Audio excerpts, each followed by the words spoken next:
Teknik enkripsi merupakan metode pengubah bentuk data menjadi jumlah kode yang sulit diterjemahkan sehingga data tidak dapat dibaca oleh sembarang pihak dan hanya dapat dibaca oleh si penerima dengan menggunakan kunci-kunci tertentu.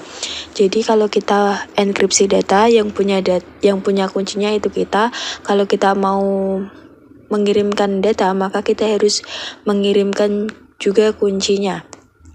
Kalau kita gak ngirim kunci, maka si penerima tidak dapat membaca file yang kita kirim.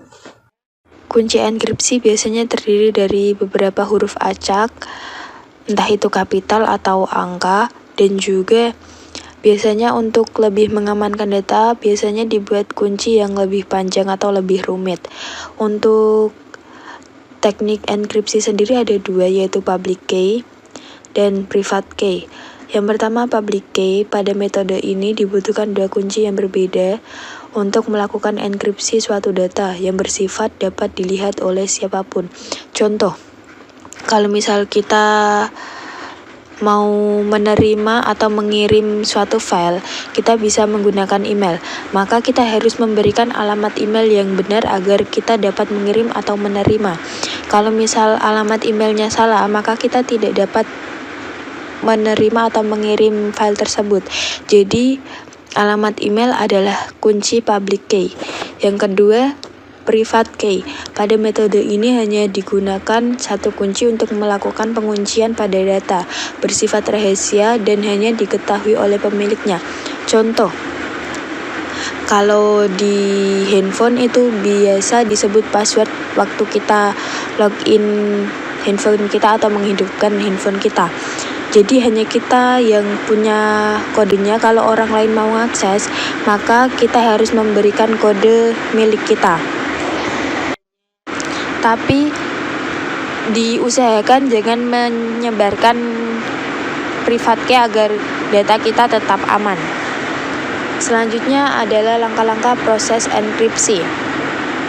Sebelum enkripsi dilakukan, pertama harus tahu terlebih dahulu cipher atau sandi yang akan digunakan untuk menyembunyikan makna asli dari sebuah teks. Lalu tentukan juga variabel yang digunakan sebagai kuncinya. Jika sebuah enkripsi menggunakan satu kunci, maka disebut symmetric cipher. Sedangkan untuk dua kunci yang saling berhubungan disebut asymmetric cipher. Materi selanjutnya adalah operasi enkripsi. Yang pertama, kita punya kunci kriptografinya. Di sini plain text message itu biasa disebut sebagai teks awalan atau teks murni. Lalu dikriptografikan menggunakan algoritma. Lalu hasilnya disebut sebagai enkripsi pesan atau pesan enkripsinya. Selanjutnya adalah fungsi dari enkripsi. Yang pertama, kerahasiaan atau confidentiality, yaitu mengkodekan isi pesan sehingga informasi tidak dapat dipahami oleh yang tidak berwenang.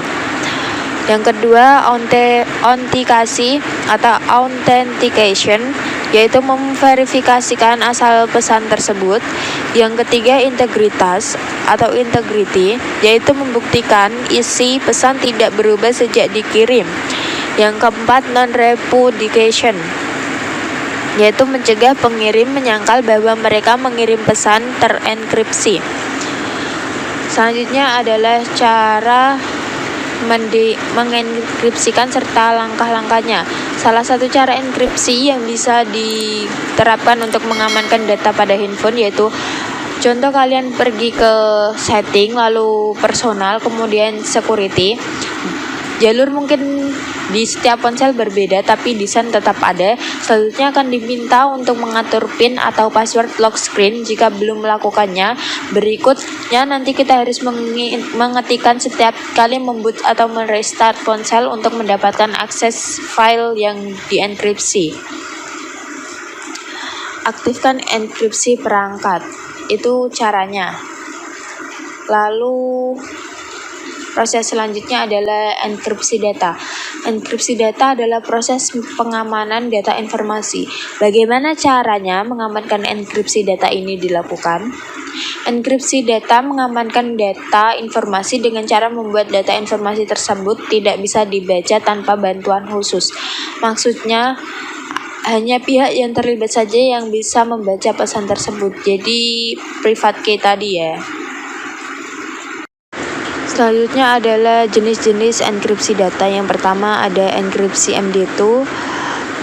MD2 menggunakan komputer dengan bit sejumlah 8 bit.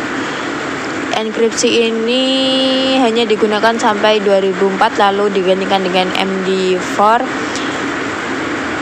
Pengembangan MD4 ini menggunakan jumlah bit 128 dan umum digunakan untuk mengenkripsi atau meringkas password pada Microsoft Windows, NT, XP, dan Vista. Lalu setelah MD4 muncul enkripsi MD5, sama-sama menggunakan bit sebesar 128.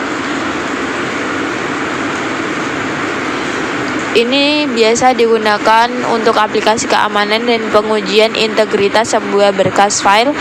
Lalu selanjutnya muncul enkripsi SHA atau Secure Hashing Algorithm,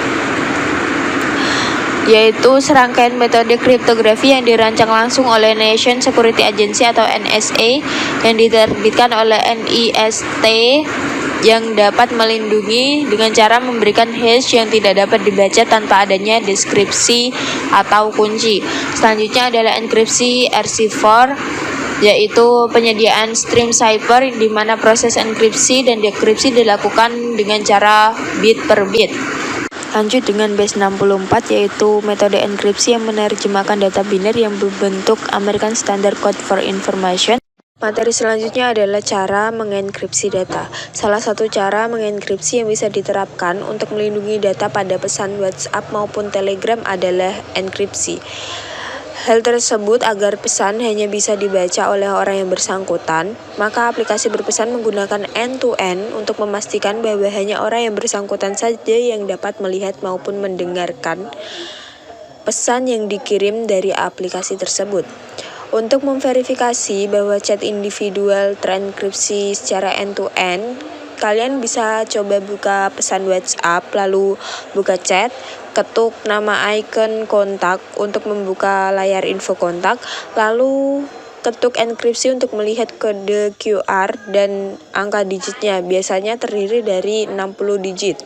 Catatan, fitur ini hanya tersedia untuk kontak di chat yang terenkripsi secara end-to-end. Lalu kemudian cara kerja sederhana dari enkripsi. Misalnya data yang dikirim ke beberapa pihak tadi secara rutin akan terenkripsi terlebih dahulu agar kerahasiaannya terjaga. Data mentah yang belum terenkripsi disebut sebagai plain text atau data murni, kemudian dikenai perlakuan agar tidak mudah dibaca oleh orang yang tidak berkepentingan. Data yang sudah diberi perlakuan tadi disebut sebagai ciphertext, di mana untuk membacanya diperlukan kode atau algoritma tersendiri yang dibuat secara khusus dan unik agar data tersebut hanya bisa dibaca oleh si penerima. Di sini saya akan memberikan tutorial mengenkripsi menggunakan metode cipher. Oke, pertama-tama kita harus cari tahu rumus enkripsi, dan ini adalah rumus enkripsi. C sama dengan nomor, main karakter, main plain text, main key. Dan setelah itu kita harus menuliskan mod ini sampai mod 26, itu adalah A0, B1, C2, D3, E4, F5, G6, dan seterusnya sampai Z25. Dan ini saya sudah memberikan contoh. Ini deskripsi dari Jepara, dan kita akan mengenkripsikan. Pertama-tama kita akan membuat tabel.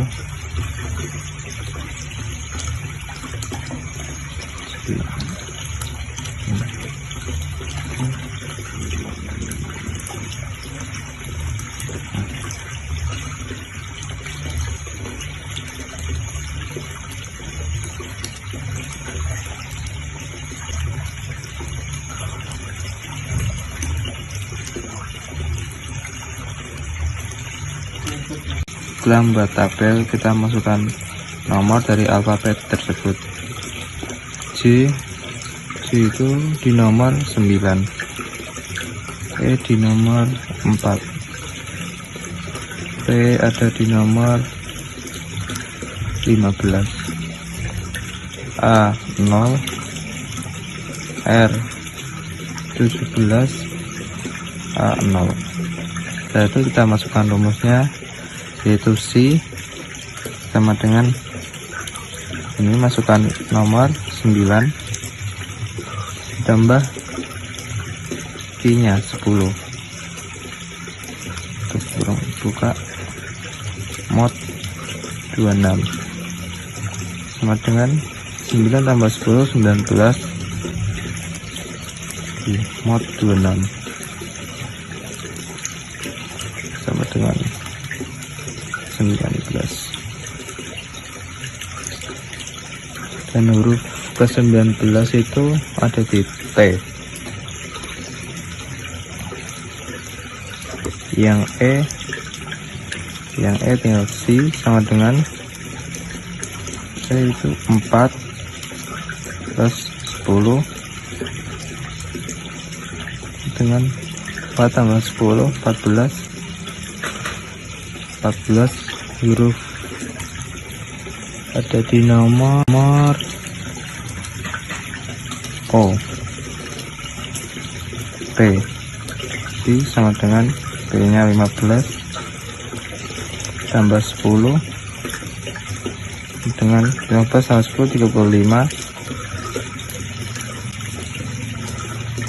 35 hurufnya itu kan ini 25, jadi 25 naik ke atas lagi yaitu 26A, 26, 27, 28, 29, 30, 31, 32, 33, 34, 35, yaitu C. Berarti C 35 C. A itu C sama dengan 0 plus 10 itu sama dengan 10 jadi K. R nya C sama dengan R 17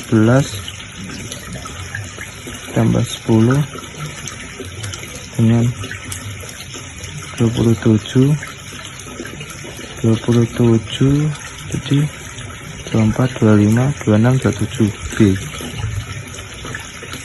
Yang A tadi udah, ya C sama dengan 0 plus 10 dengan 10 K. Dan ini T O J K G K. Dan ini adalah enkripsi dari Jepara. Selesai. Terima kasih. Dan ini adalah tutorial teknik cara mengenkripsi menggunakan metode Caesar Cipher. Mohon maaf jika ada kesalahan. Assalamualaikum warahmatullahi wabarakatuh.